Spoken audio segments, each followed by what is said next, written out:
Projects are engaging because they're creative, they're collaborative, and they represent a different way of working, a way that breaks up the regularity of a typical class. Projects help learners to develop communicative and organisational skills.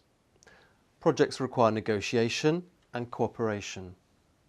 Sometimes students need to lead, other times they need to listen and accept others' opinions.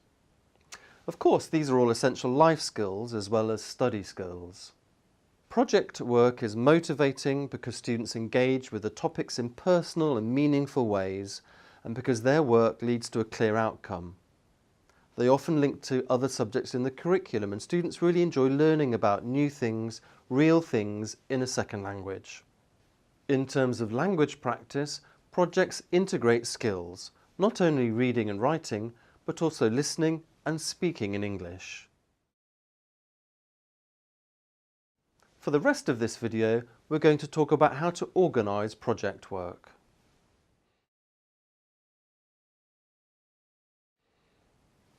Project work is a good opportunity to mix up the classroom, move students who always sit together and put them in new groups according to their skills and strengths. Don't assume that students will automatically know how to plan or research a project.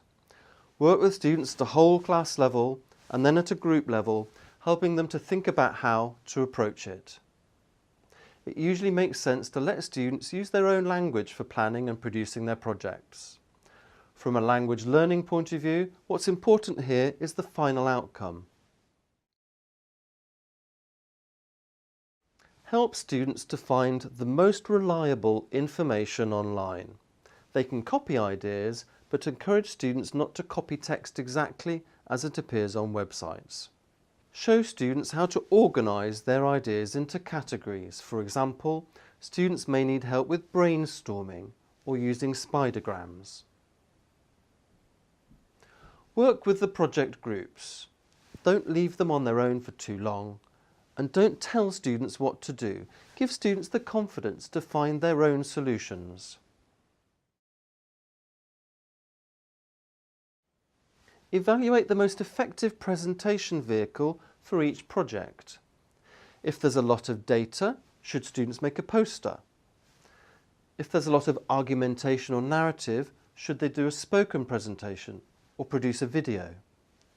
Make sure that groups share the presentation between group members. Don't let leaders take over, and check that the shy students have achievable roles that they feel comfortable doing.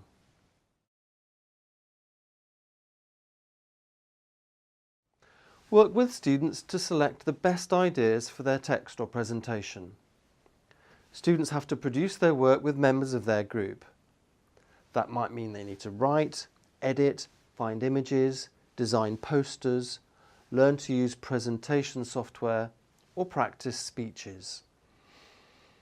Ask students to produce a rough draft of the project so that you and they can assess its strengths and weaknesses. Then they amend it and produce a final version.